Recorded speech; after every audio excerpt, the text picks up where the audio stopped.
Thank you very much. Good afternoon, ladies and gentlemen.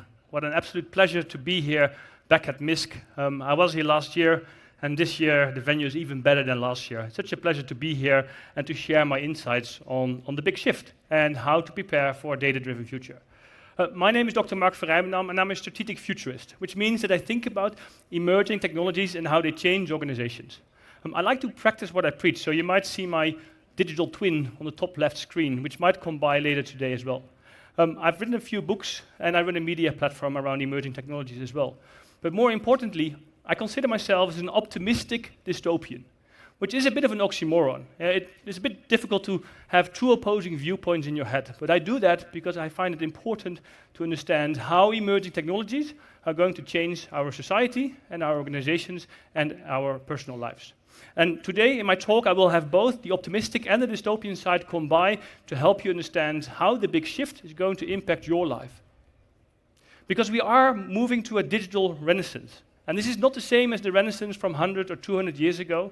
This is a renaissance that takes 3 to 5 or 10 years.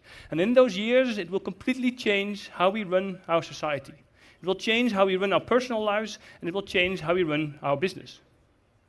And that is because the convergence of multiple emerging technologies has brought us into exponential times. And a society always changes through two means. One, slowly, and then suddenly. And that's what's happening at the moment as well. In the past 50 to 70 years, we have seen artificial intelligence really not doing much in the eyes of the public. And last year, when ChatGPT was launched, everything suddenly changed. And that shows you that we are in exponential times where all of a sudden change is really, really fast. And that means that if we look at it from a data perspective, that every organization is a data organization. And that means you're not necessarily selling a product or a service, but you're a data company, you're a software company that creates some kind of product, some kinds of service. Now, if every organization is a data organization, it means every industry is a data network. And if you look at the future, and especially artificial intelligence, we can see that autonomous AI agents, which are coming into play in the next 2 to 3 years, will start interacting with each other. So these AI agents will act on your behalf, on behalf of your organization, and will interact with other players within the network. And that's the future. And as part of that, data is becoming the most important resource of all. It is the new oil, as they say, and it is vital for any organization, any society, any individual to know that. If you want to innovate in this new world, when we go through this big shift, it does require a different mindset. It does require you to think differently, to look at your processes, to look at your customer touch points, to look at your individual life, to see how can you harness this data in order to benefit from it. And that means embedding smartness in everything that you do, both your physical parts, your physical processes, as well as your digital processes, and anything in between, which we call phygital. So you want to embed smartness in everything that you do. Because in the age of AI, everything will work differently. Artificial intelligence is a technology that for the first time in humankind, we have a technology that makes decisions autonomously. Never before have we had a technology that could make a decision without the need of a human. And the fact that we have that at the moment is completely changing everything that we do.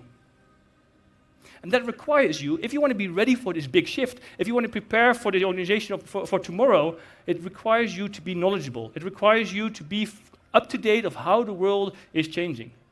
And the world is changing so fast at the moment. I'm a futurist and I struggle staying up to date because the world is changing in front of my eyes on a daily basis. So my assumption is if I struggle while it's my job, everyone must be struggling. But the thing is, on the one hand, we need to have this strong understanding of how the world is changing, but on the other hand, we also need to have our data in order.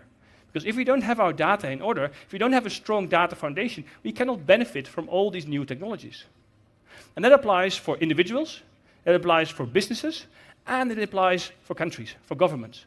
Because without a thorough understanding of how data is being used as being the most important resource of society, you will not be able to benefit from this big shift. Because data is the catalyst. It is a catalyst for innovation, and it is a catalyst for change. Now, let me introduce you to Lily. Lily is a large language model developed by McKinsey. And McKinsey, obviously the global strategy consultant, they've been in business for over 70 years. And during those 70 years, they have helped countless clients around the world, small and big, with their problems.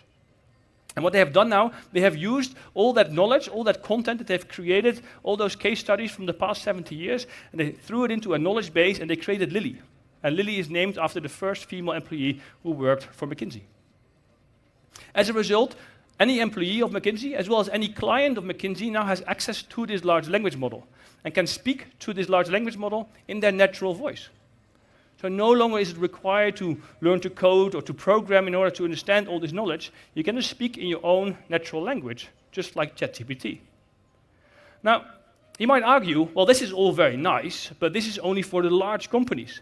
This is only for Fortune 500 companies who have the resources to use that data to create this large language model. And I beg to differ, because I have just done the same thing myself. I have created a digital twin of myself. And you can now text me, you can call me, and you can video call me. In 28 languages, including Arabic. I don't speak Arabic, but my digital twin does. And the fact is that if I can do this with minimal resources, then anyone in this room should be able to do so as well. I combined 12 years of knowledge, I created my own large language model using off-the-shelf technology, and I brought it all together into my digital twin that you can call.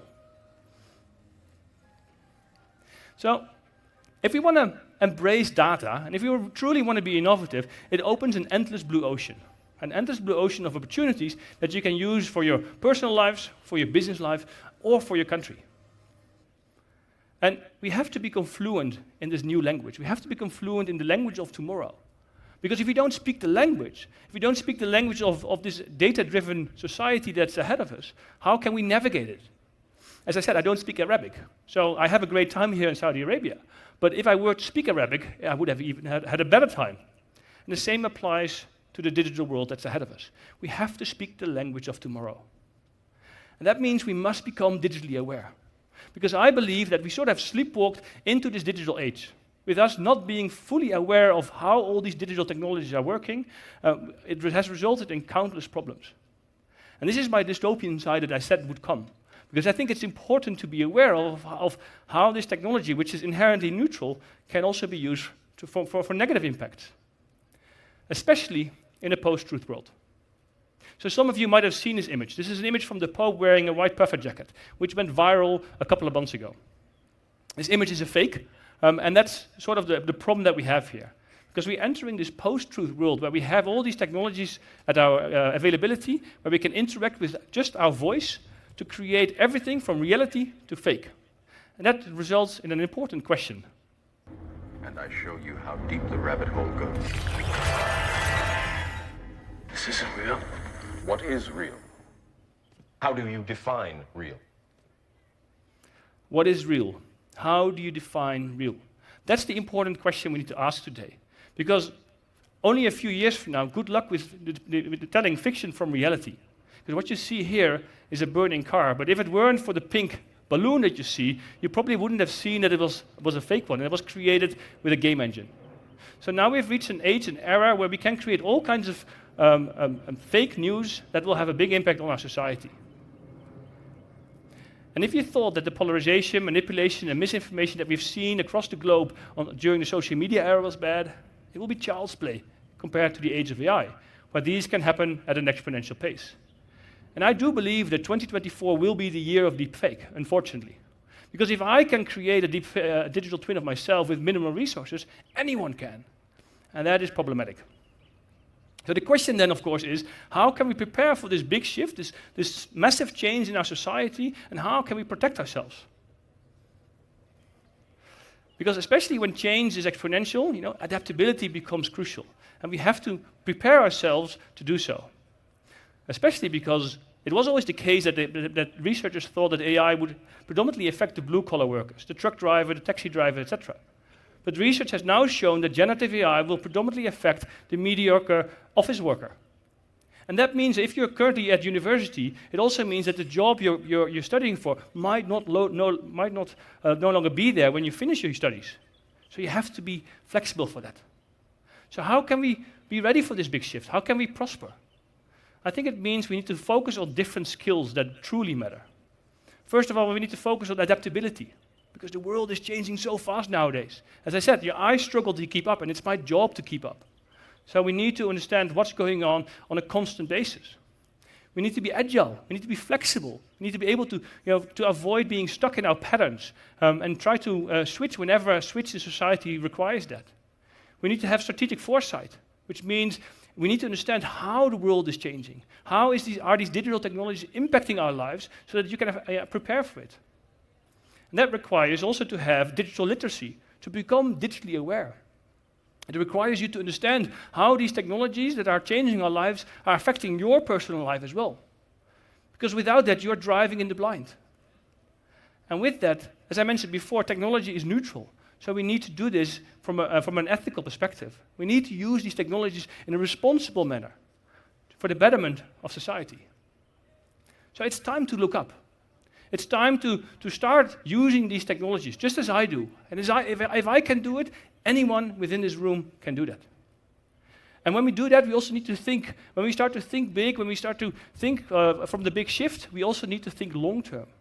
Because the technologies that we create today will have an impact 3 years, 10 years, 20 years down the line. The AI models that we build today will be the foundational models of tomorrow.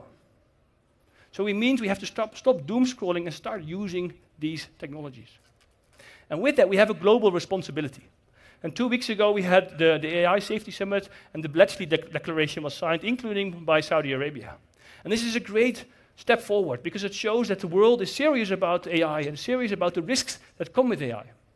But the Bletchley Declaration is very much focused on the long term, when AI becomes more powerful than humans, which is a matter of time before that happens. But today, we already have the challenges with AI. So I believe we need 3 things to counter that. We need education. I already mentioned that. We need to become digitally aware of how these technologies are affecting your lives.